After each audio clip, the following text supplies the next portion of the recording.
오늘 우리가 함께 살펴볼 말씀의 내용은 예수 그리스도의 탄생을 예고하고 있는 내용입니다. 이 예수 그리스도의 탄생을 담고 있는 이 부분은 누가복음 1장뿐만이 아니라 마태복음 1장에도 예수의 탄생 소식을 담고 있는데요. 마태복음 1장 18절부터 25절까지가 먼저 예수 그리스도의 탄생을 담고 있고, 오늘 우리가 함께 살펴본 누가복음 1장 26절부터 38절까지가 또한 이 탄생의 예고의 내용을 담고 있습니다. 그렇다면 똑같은 예수 그리스도의 탄생의 예고를 담고 있는 마태복음과 누가복음의 차이는 무엇일까요? 그의 예수 그리스도, 이제 아들로 태어나실 예수 그리스도의 부모를 우리는 잘 알고 있습니다. 요셉과 마리아인데요, 바로 마태복음과 누가복음의 차이는 이 누구의 관점으로 바라보고 있느냐가 다릅니다. 마태복음은 먼저 그의 아버지 되는 요셉의 관점에서 이 이야기, 예수 그리스도의 탄생의 이야기를 담고 있고 말하고 있고요, 누가복음은 그의 어머니 되는 마리아의 관점에서 이 이야기를 풀며 또 이야기하고 있습니다. 마태복음에서는 요셉에게 천사가 꿈에 나타납니다. 그리고서 이야기하죠. 요셉아, 무서워하지 마. 너가 지금 당하고 있는 이 상황 충분히 이해가 되지 않고 어려운 상황이겠지만 무서워하지 마라. 너의 아내 마리아가 지금 잉태하고 있는 그것은 성령으로서 잉태하고 있는 것이다. 그러니 무서워하지 마라고 꿈 가운데 이야기를, 하나님의 천사가 이야기를 하는 거죠. 그리고 이제 그 아들을 탄생하게 될 건데, 그 아들을 낳게 될 것인데 이름을 예수라고 지어라. 그리고 그 예수 이름의 뜻은 자기 백성을 저희 죄에서 구원할 자이다. 그리고 임마누엘 하나님이 너와 날마다 함께 할 거야 라고 하면서 그의 꿈속에서 이 이야기들이 전해지게 되지요. 그래서 그 꿈에서 깨어난 요셉은 분부대로 행합니다. 24절에 요셉이 잠에서 깨어 일어나 주의 사자의 분부대로 행하여 라고 기록하고 있습니다. 얼마 전에 딸아이가 잠을 자는데 새벽에 깜짝 놀라면서 막 울면서 엉엉 울면서 막 일어나는 거예요. 그래서 저도 약간 깼지만 안 깬 척하면서 눈 감고 있고, 아내는 이제 일어나서 왜 그래 무슨 일이야 라고 묻더라고요. 그랬더니 당연히 예상되는 그런 상황이 일어났던 거야. 자면서 무서운 꿈을 꾼 거예요. 그래서 악몽 꿨어, 너무 무서운 꿈 꿨어 하면서 막 우는 거예요. 평소 같으면 아내가 데리고 와서 그럼 엄마 앞에서 자 이렇게 이야기하거든요. 그날도 그럴 줄 알았는데 이날은 조금 달랐습니다. 아내가 이렇게 이야기하더라고요. 그래, 인형 안고 자, 다시 자, 그렇게 이야기하더라고요. 그랬더니 아이가 그 소리 듣고 분부대로 행하여 토끼 인형을 안고 바로 잠에 들더라고요. 오늘 본문의 내용처럼 똑같이 요셉은 이 생생한 꿈의 내용에 있어서 분부대로 행하여 움직입니다. 이것이 마태복음의 내용인 것이지요. 그렇다면 반면 우리가 오늘 함께 살펴보고 있는 누가복음은 그의 어머니인 마리아의 관점에서 이야기가 흘러가고 있는데, 이 여인의 관점에서 어떻게 이야기가 흘러가는지 우리가 함께 살펴보기를 원합니다. 먼저 이 여인의 관점에서 천사가 직접 찾아와서 말합니다. 아까 전에는 요셉의 꿈에서 나타나 이야기했다라고 하고 있는데, 이 누가복음에는 마리아와 요셉에게 직접 천사가 찾아옵니다. 26절인데요, 우리 함께 다 같이 합독하도록 하겠습니다. 시작. 여섯째 달에 천사 가브리엘이 하나님의 보내심을 받아 갈릴리 나사렛이란 동네에 가서. 아멘. 여기 어떤 천사가 등장하냐? 여섯째 달에 천사 가브리엘이라고 하는 천사가 등장합니다. 그리고 이 가브리엘이 하나님의 보내심을 받아서 그 요셉과 마리아가 있는 동네에 가게 되죠. 그 동네가 어디냐? 갈릴리 나사렛이라고 하는 동네입니다.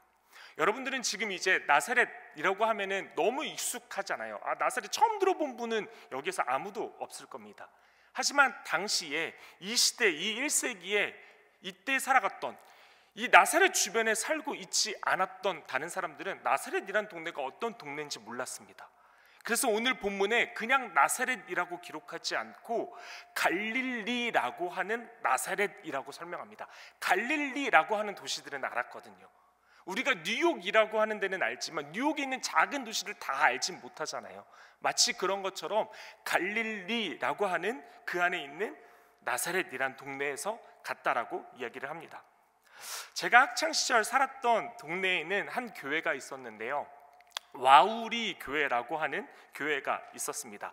와 우리 교회라고 하는 뜻처럼 보이죠. 물결 표시가 이렇게 와 하고 있거든요. 그런데 이 와우리라고 하는 뜻은 동네 이름이 와우리입니다. 그래서 이 동네 이름을 그대로 따가지고 와우리 교회라고 이름을 지은 것이지요. 여러분들에게 한국에 있는 와우리라고 하면 그게 어느 동네인지 전혀 짐작이 안 가잖아요. 하지만 수원에 있는 와우리라고 한다면 대충 경기도 수원에 있구나라고 우리는 짐작할 수 있게 되는 거죠. 그처럼 오늘 여기에 나사렛이라고만 쓰지 않고 갈릴리 나사렛이라고 쓰는 것 역시 갈릴리라고 하면 많은 사람들이 알기 때문에 그렇게 기록하고 있습니다. 나사렛이란 동네가 이처럼 전혀 볼품없는 완전 시골, 사람들에게 많이 알려지지 않은 곳이라고 하는 것을 의미하고 있는 거죠. 동네가 형편없고 많은 사람이 살지도 않는, 기록에 따르면 몇백 명밖에 살지 않았다 당시에는, 그렇게 기록하고 있습니다. 그런 작은 도시다 보니까 이렇게 갈릴리라고 하는 말을 사용하면서까지 설명하고 있는 거죠.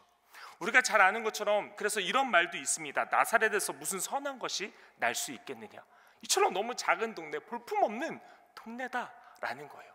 거기에 지금 누가 있냐? 요셉과 마리아가 있는 겁니다. 그곳에서 예수의 탄생의 일들이 일어나고 있는 것이지요. 이곳에 이 요셉과 마리아를 가브리엘 천사가 찾아오게 됩니다.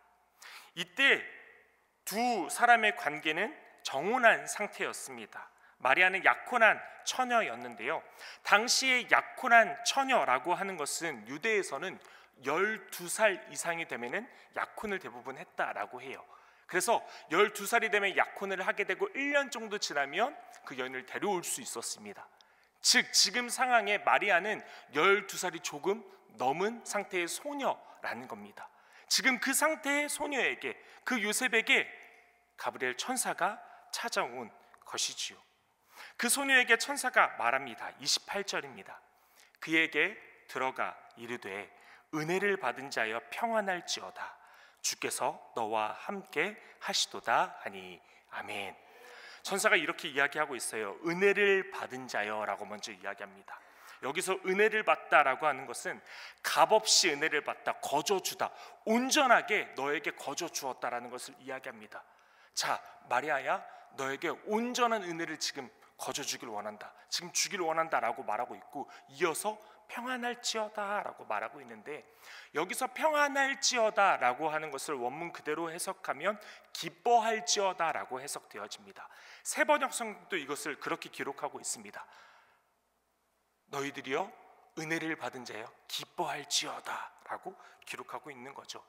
이것을 들은 마리아의 기분이 어땠을까요? 지금 이제 12살 조금 지났어요.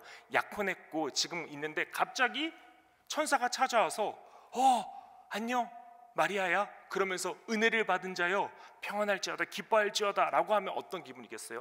제가 갑자기 아까 전에 지나가다가 우리 함께 인사하는데, 아니면 뭐 나가는데 제가 지나가다가 안녕하세요 기뻐할지어다 라고 하면 여러분들이 갑자기 네네 그냥 웃으면서 넘어가겠지만, 뭘 기뻐하라는 거지? 약간 이런 생각도 들지 않겠습니까? 오늘 상황에서 마리아가 약간 그래서 생각합니다. 29절에 처녀가 그 말을 듣고 놀라 이런 인사가 어찌함인가 생각하며, 왜 나한테 이런 이야기를 하지? 라고 생각하게 되는 거죠. 마리아여 은혜를 받은 자여 기뻐할지어다. 나에게 좋은 일이 있으려나? 뭘 기뻐하라고 하는 거지? 왜 평안할지어다 라고 말하는 거지? 생각하게 되었다라는 것이지요. 그리고 이어서 30절은 이렇게 이야기합니다. 천사가 이르되 마리아여 무서워하지 말라, 너가 하나님께 은혜를 입었느니라. 아멘. 이렇게 기록합니다. 여기에서 강조점이 어디 있냐? 하나님께 있습니다. 은혜를 받은 마리아에게 있는 게 아니라 은혜를 준 하나님한테 있다라는 거죠. 온전한 은혜를 주는 분은 나 하나님이다. 내가 너희에게 온전한 은혜를 줄 것이다. 은혜를 베푸는 자가 바로 나이다. 약한 자에게 호의를 베푸는 하나님의 무조건적인 은혜를 이야기하고 있는 것이지요. 그리고 나서 이어서 어떤 상황이 일어나는지 아십니까? 처녀인 마리아에게 지금 기뻐해라 라고 했잖아요. 은혜를 받은 자여 평안할지어다 기뻐할지어다 라고 했잖아요. 그리고 나서 천사가 하는 말이 너 아들 낳게 될 거야 라고 이야기해요. 그럼 마리아가 기분이 어떨까요? 와 기쁘네요 라고 할까요? 전혀 기쁜 상황이 아니 됩니다. 만약에 이 이야기가 앞서 나온 그의 친족 엘리사벳이라고 하는 사람한테 들려줬다면 기쁜 일이죠. 엘리사벳은 나이가 많을 때까지 아이를 갖지 못했으니까요. 우리가 잘 아는 것처럼 한나 또한도 아이가 오랫동안 생기지 않았지 않습니까? 그런 사람들에게 이 말씀이 전해졌다면 아 그렇군요, 평안하겠습니다, 기뻐하겠습니다 라고 외칠 수 있겠죠. 하지만 지금 마리아의 상황 12살 갓 넘었고 애가 생기면 되지 않는 상황입니다. 지금 정혼한 지 1년이 되지 않는 상황이에요. 그런 마리아에게 기뻐해라 라고 말하면서 너에게 아이가 생길 거야 라고 합니다. 머리가 막 혼란스럽겠죠. 당황스럽겠죠. 뭐지? 어떻게 해야 되지? 왜 이런 일들이 나에게 일어나는 거야? 라고 생각이 되죠.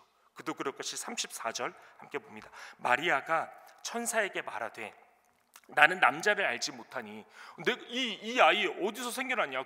그 아빠가 누군지 모른다. 나는 남자를 알지 못하니 어찌 이 일이 있으리까? 라고 고백합니다. 왜 이런 일이 나에게 일어납니까?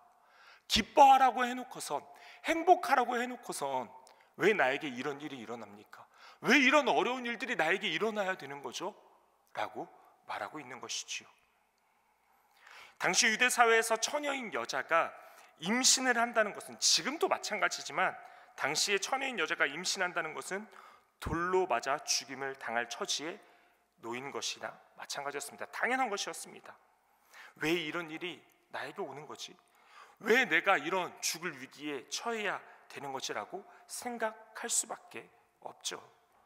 우리가 똑같이 마리아였어도 그렇게 생각할 수밖에 없을 겁니다. 우리도 이 마리아가 고백했던 것처럼 어찌 이 일이 생기는 겁니까? 라는 고백을 하며 살아갈 때가 또한 있지 않습니까? 34절의 마리아의 고백처럼 어찌 나에게 이런 일이 일어나는 겁니까? 이 연말 좋게 끝날 수 있는 이때에 왜 나에게 또한 이런 힘듦이 찾아오나요? 하나님, 왜 나에게 이런 외로움이 찾아오나요? 왜 나에게 이런 슬픔이 찾아오고 왜 이런 나에게 궁핍함이 찾아오고 왜 이런 나에게 이런 어려움들이 찾아옵니까?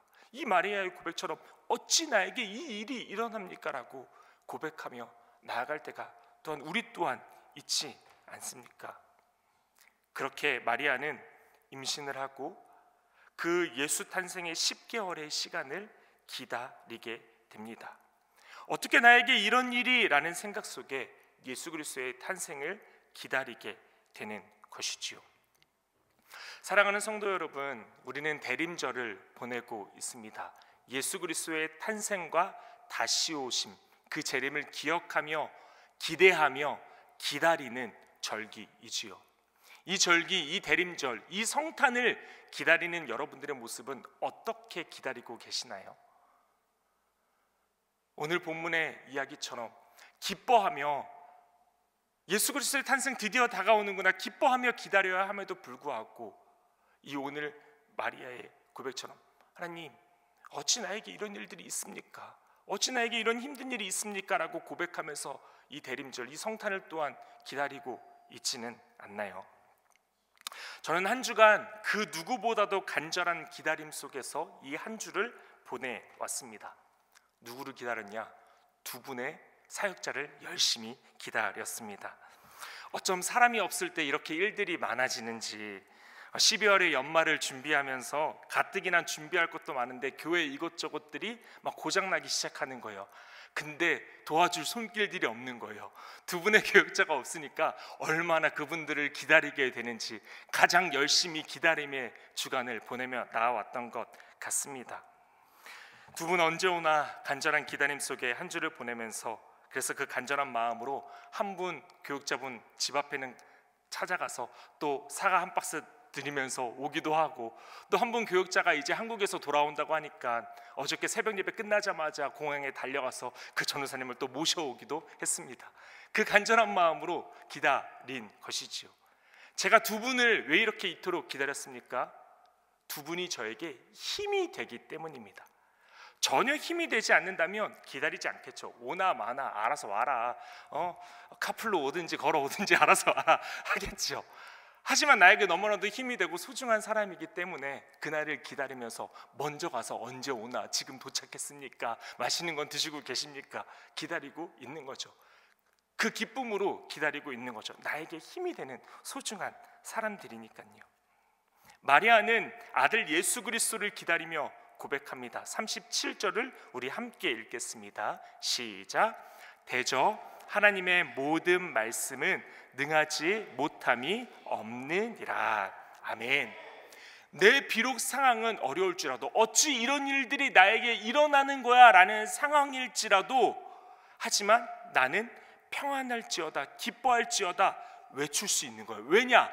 하나님의 말씀이 능하지 못함이 없기 때문에. 아멘. 주의 말씀이 능하지 못함이 없기 때문에 나는 평안합니다, 나는 기뻐합니다 라고 외칠 수 있는 것입니다. 우리가 잘 알고 있는 생테쥐페리의 대표작 어린 왕자에 나오는 어린 왕자와 여우의 대화가 있습니다. 오후 4시에 네가 온다면 나는 3시부터 행복해질 거야 라는 이 대사입니다.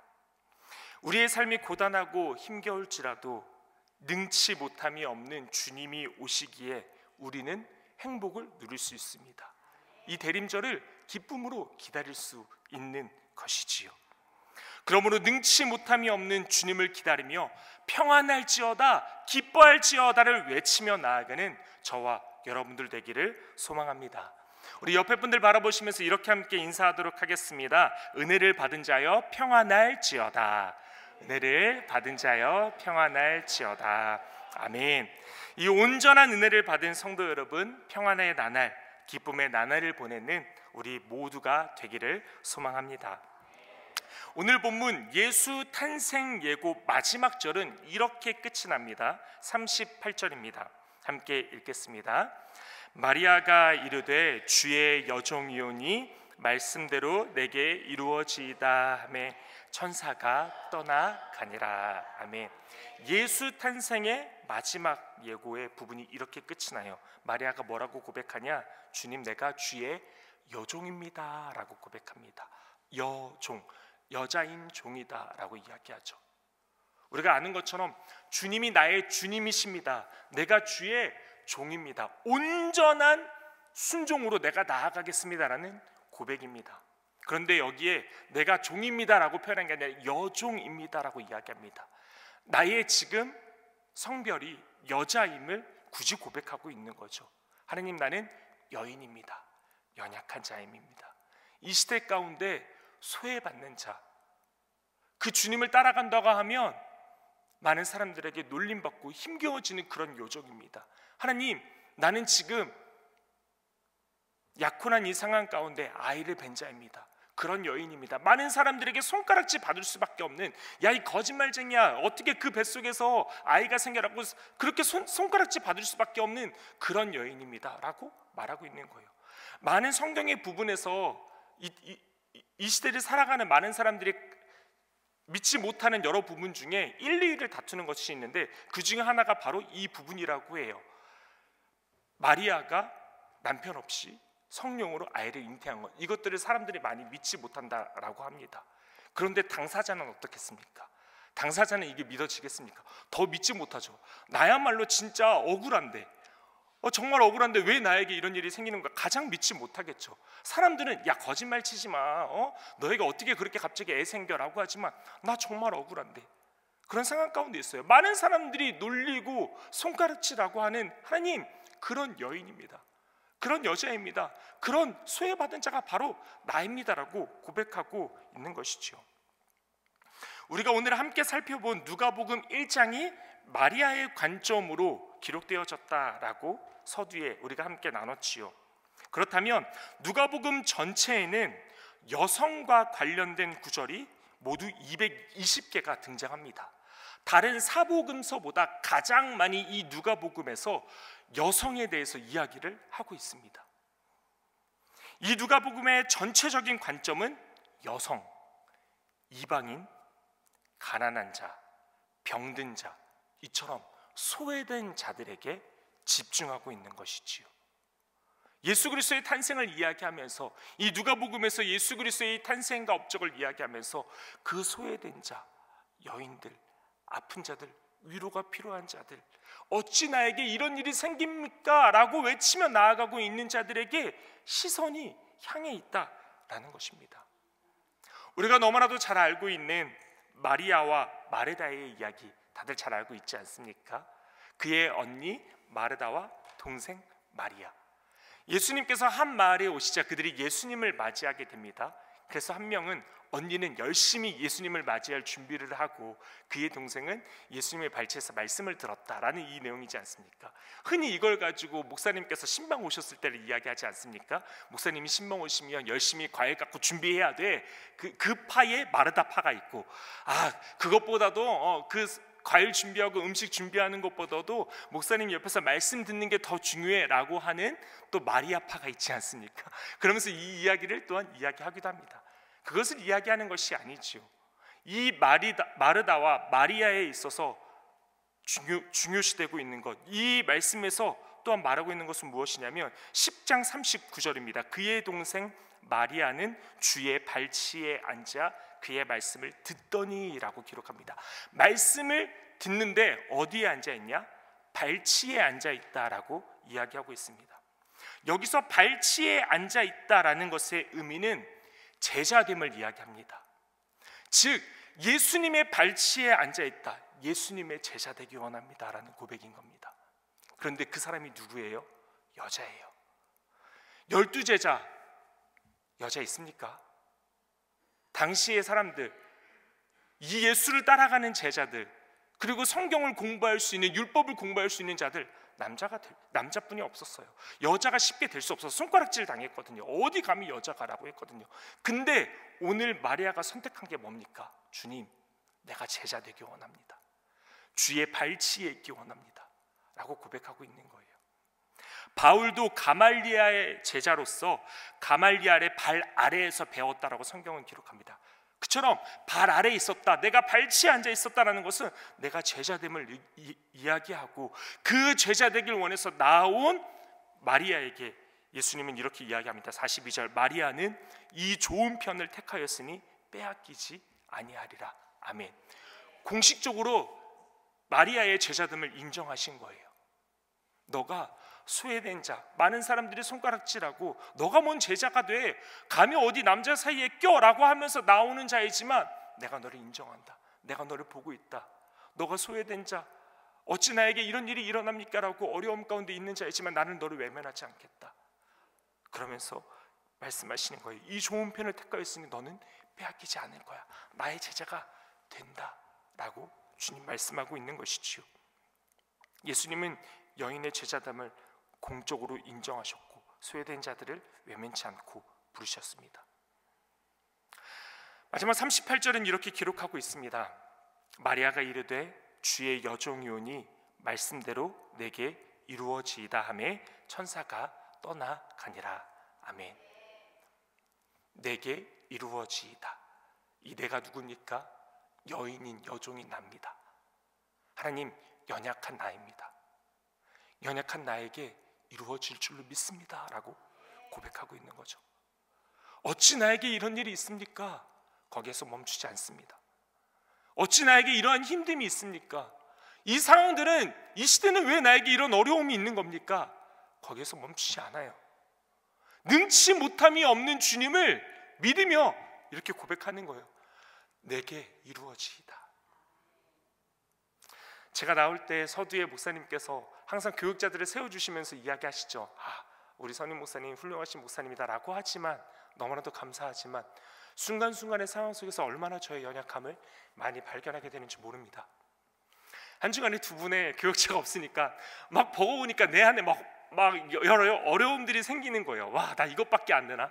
이렇게 부족하나? 막 이런 생각도 생기고, 때로는 사역하다 보면 제 연약함들을 바라보면서 하나님, 전 너무나도 연약한 자인데 제가 어떻게 나아가야 됩니까?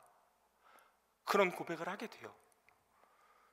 그런데 오늘 이 말씀이 저에게 들려지는 거예요. 내게 이루어지이다. 연약한 나지만 내가 너를 불렀다. 연약한 마리아지만 내가 그를 불렀어. 사람들은 그를 욕하고 어떻게 그런 일이 생길 수 있어라고 말하지만 내가 그를 불렀어. 그러니 너는 이 고백을 하며 나아가면 돼. 내게 이루어질지어다. 이 고백을 하며 능치 못함이 없는 주님을 붙잡고 넌 나아가기만 돼. 이 말씀이 저와 여러분들에게 동일하게 들려지길 소망합니다. 나의 연약함을 발견할 때마다 주저앉지 마시고 능치 못하심 없는 그 주님을 바라보면서 내게 이루어질지어다. 연약한 나에게도 이루어질지어다. 이것을 고백하며 나아가는 저와 여러분들 되기를 소망합니다. 말씀을 맺습니다. 이 대림절을 지내며 나아가는 성도 여러분, 주님은 능치 못함이 없는 주님이십니다. 대저 하나님의 모든 말씀은 능하지 못함이 없느니라. 아멘. 능치 못함 없는 주님을 신뢰함으로 평안할지어다. 기쁨의 성탄을 기다리며 나아가는 저와 여러분들 되기를 소망하며, 또 나아가서 연약한 나를 발견할 때마다 주저앉고 왜 나에게 이런 일이 생깁니까? 거기에서 머무는 것이 아니라 하나님, 주의 여종이오니 나는 연약한 자오니 하지만 말씀대로 내게 이루어질 줄로 믿습니다 라고 고백하며 나아가는 저와 여러분들 되기를 소망합니다.